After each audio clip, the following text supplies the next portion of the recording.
Megan, tell me how you first got into rugby. How did it start? Well, I grew up in a pretty sporty family. My brother and my dad both played rugby. My mum was into various other sports as well, so sport was always something I was going to do. And then from a young age, I didn't actually start rugby. I was a swimmer from the age of about 6.5 until 13, and that wasn't really going anywhere. So I took a break, maybe, when I say a break, it wasn't that long, from sport altogether, and just kind of decided what I wanted to do. And me and one of my friends from school decided to go down to my local club, Stirling County, and give the under-15s there a bash when I was 14. And I just fell in love with it because I had obviously watched my brother and my dad play, and it had never really crossed my mind to play rugby, but the minute I started I just knew that that's what I wanted to do. So when, for you then, did rugby become a little bit more serious? When did it become something that might be an option? So when I turned, it would have been 16, my coach said that there was under-18 pathway trials to go to, and I just thought of it as more training really, so I just went along and things kind of progressed from there, and I did the pathway for a couple of seasons and then got into under-20s, did under-20s for a few seasons, and then I have had like struggles with injury and stuff, but last season, kind of November time, not last year, the year before, November time, went away to Spain and kind of had my first taste of like full level rugby, and kind of worked hard and stuck in it, and been here since. So I'd probably say about 16 was when things started to get more serious, and I thought, oh, this could actually go somewhere, and it's not just for fun after school or whatever. It could actually go somewhere. So, how pleased have you been about your own development over or since you've returned?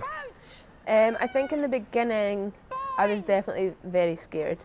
I just felt like I'd forgotten how to play rugby, and I had lost all confidence in my own ability, and I think still now I still definitely have doubt. Not doubt that my body's going to be injured or doubt that my knee's going to break again or whatever. I think I just doubt myself and doubt my own ability and lack that bit of confidence, but each game I think I'm growing and growing and growing, and I look back at that the last time I played Spain in November 2017 now, and I just like I see how far I've come in terms of like even just like fitness level, rugby ability, confidence, like all of it I've grown, and that's only been just over a year.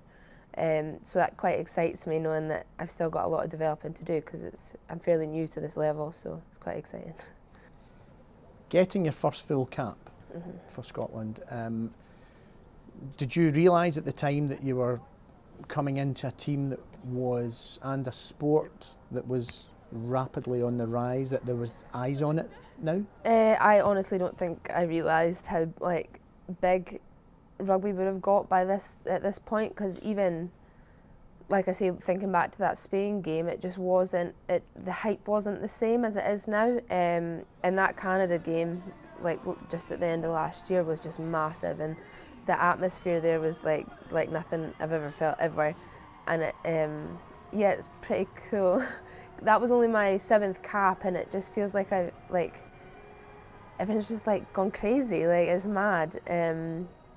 Because the Six Nations first game was away to Wales, obviously that didn't go to plan, but even the atmosphere there, although it was away, it didn't feel quite as like buzzing as it does at Scotstoun. Away games are obviously different, but speaking to the girls that played in the Six Nations before that, the France away game was huge because that was like 12,000 people, all French supporters, horns, everything. They couldn't hear themselves think, but yeah, I think that sort of atmosphere is coming over here, and it's amazing to be part of it. So I suppose that kind of atmosphere and that kind of build of intensity and people being interested in it, some players could shy away from that. Yes. But that seemed to inspire you in the Canada game. Yeah.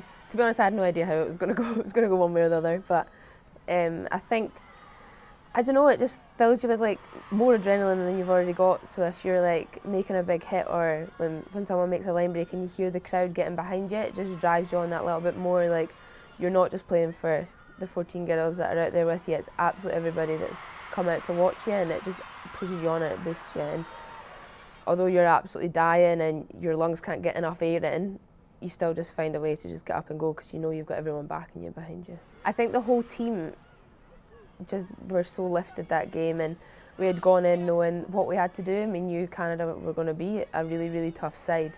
And I think everybody just played so well that game, and everyone just was determined to go forward, go forward, go forward, and we just never took the foot off the whole 80 minutes. And I think when everyone beside you is doing that, you're like, well, I'm going to do that. You know what I mean? And it's everyone just brought each other along, and it was not till after it you sit and you're like, they're the 4th team in the world, and we just did that to them. Like, there's absolutely no stopping us now. We can just go from here, and we never go back to what it was like before Canada. We saw the disappointment at the end. How, perhaps even looking at your studies and the sports psychology side of things, how much do you look back at that disappointment at full time and take inspiration, take the positives from that? Yeah, it's massive, because we went into the changing rooms and I think everyone was just a bit all over the place, and emotions were really, really high. But I think seeing how disappointed we were is actually such a good thing, because I think, well, we did.